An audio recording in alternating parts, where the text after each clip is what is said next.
오늘의 역사 이야기 우키시마호에 관한 이야기를 시작하도록 하겠습니다.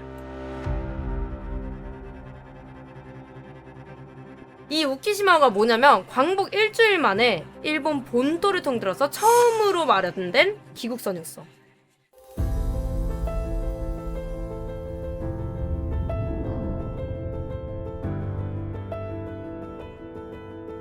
우키시마호가 출항한 곳은요, 여러분들, 일본의 북단에 있던 아오모리현의 오미타토 향구. 출항일은요, 여러분들 1945년 8월 22일이었다고 해요. 거기서 이렇게 얘기합니다. 부산행이에요. 마지막 배입니다. 입에 놓치면 조선으로 못 가요. 이 아오모리현 일대 조선인들을요, 일제히 여기 오미나토 항구로 모집을 합니다. 사람들은 그렇게 생각하죠. 조금 갑작이긴 하지만 우리를 귀국시켜준다니, 우리가 이제야 집으로 돌아갈 수 있겠구나 라는 생각을 하게 되죠. 그렇게 항구에 이제 모여든 한국인 수가 무려 수천 명에 달했다고 해요. 그 중에선 여러분들, 울산 울주군에서 강제 동원돼서 끌려온 18살의 전영택씨 도 계셨다고 해요. 이 온 가족이 돈을 벌러 이주했던 최혁조 씨의 가족도 있으셨고요. 거창 고향 땅에 아내와 함께 이 3살짜리 아들 한영룡군을 남기고 나서 강제 동원된 한석기 씨까지 포함되어 있었습니다. 그렇게 이 첫 귀국선이라고 말한 우키시마호가요, 1945년 8월 22일 밤 10시경 일본 오미나토 항구에서 출발을 하게 됩니다. 여러분들, 오미나토 항에서 이 부산행이라고 했잖아요. 원래 3, 4일 정도면 도착을 했어야 돼요. 8월 25일 날 아침에는 이미 부산항에 도착을 해야 되는 상황이었죠. 항해 사흘이 되었습니다. 8월 24일 오후 5시경이었어요. 배는 여전히 일본 연안에 있었어요. 그곳이 어디였냐? 교토에서 1시간 거리에 있는 마이주르만. 여기서 이상함을 첫 번째로 느끼게 되죠. 왜 부산행이라고 했는데 부산이 아닌 마이주르만으로 도착을 하였는가? 근데 뭔가 이상한 점이 이것뿐만이 아니었어. 이 일본인 승조원들이 항해 도중에 이상한 행동들을 했다는 거예요. 과자, 통조림, 또한 개인 친구 같은 거를 왜 갑자기 승객들에게 나눠주거나 바다에 던져버리지? 급기야 일부 승조원이 배를 빠져나가는 장면까지 목격이 돼요. 여러분들, 그 순간이었어요. 쾅! 귀를 찢는 폭발음과 함께 엄청난 충격이 배에 가해지게 됩니다. 그래서 이 충격에 쓰러진 영택씨가 여러분들 정신을 차리기도 전에 정말 말도 안 되는 상황이 눈앞에 펼쳐지게 돼요. 무엇이 펼쳐져 있었느냐? 이 선체가 두동강 나 있는 거야. 이 사건으로 홋카이도, 아오모리, 도호쿠 등에서 강제징용되어 노역에 시달리다가 정말 조국으로 돌아가기만을 기다렸던 그런 조선인 노동자 수천 명이 사망을 하게 됩니다. 당시 생존자 목격담에 따르면 7천여 명 이상이 승선을 했다 라고 얘기를 한 거예요. 한마디로 조선인 1만 명이 넘게 승선하였고 이 최소 5천 명이 사망했다는 자료가 나온 거죠.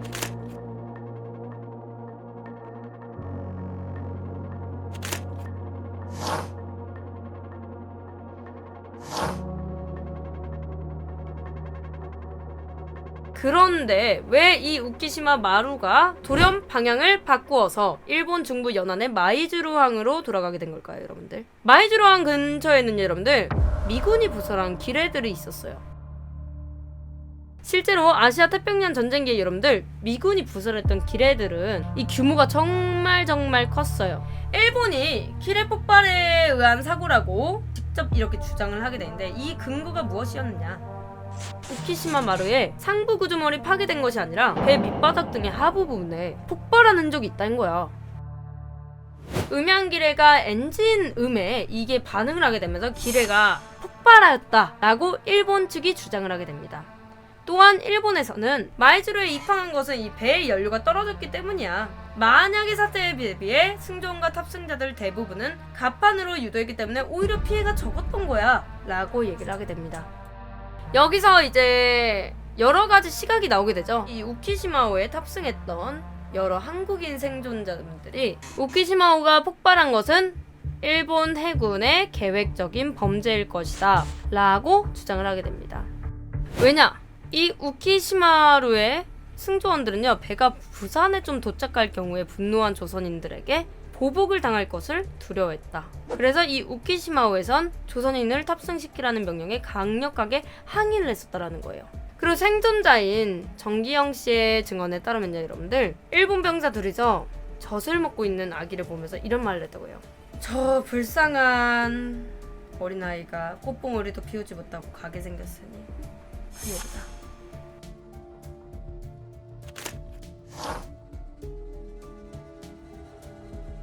또 1954년이었어요. 일본 기업이 이 선제를 인양했을 당시에요, 여러분들. 당시 배의 선제가 모두 바깥쪽을 향해 구부러져 있었다 라는 것이 제기가 되었다고 해요. 이것이 선제 내부에서 폭발이 일어났다라고 밖에 볼 수 없는 근거로 제출이 된 거죠. 2019년에 전달된 사고, 넉 달 뒤 연합군 요청으로 작성한 조사보고서에서는요, 출항전 일본 승조원들이 이 조선인 때문에 생존을 바칠 수는 없다며 위험한 구역 항해는 절대 반대한다 라는 규탄 시위를 했었다고 해요. 그러자 일본 해군 참모장이 의무를 수행해 깨끗이 목숨을 바치라 라고 이런 포탄적인 정말 선언을 했다는 작복을 하라는 내용이 담아있어서 이 고의성 의혹이 더 커지게 됩니다. 그리고 인양된 선체는요, 여러분들 정말 아무런 조사도 없이 민간 기업에 고철로 팔아넘기게 됩니다.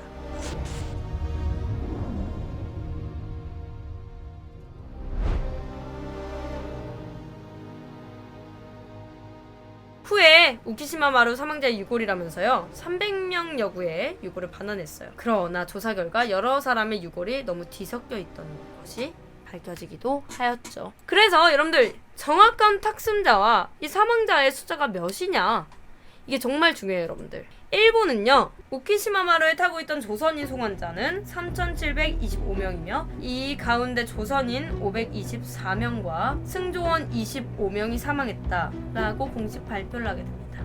이 일본이 공식적으로 발표한 거랑 실제 승선자와 사망자 수는 많이 다르다라는 거예요.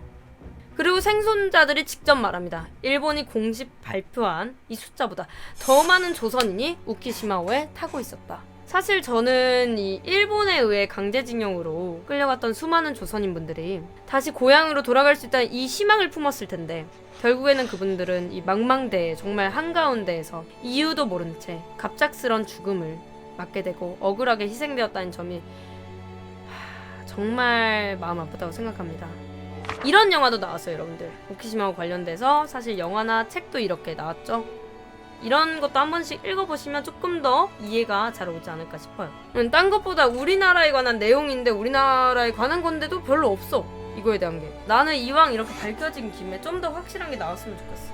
우리의 역사고 우리의 희생자들이 있었으면 우리가 발표해야 되는 거 아니겠어.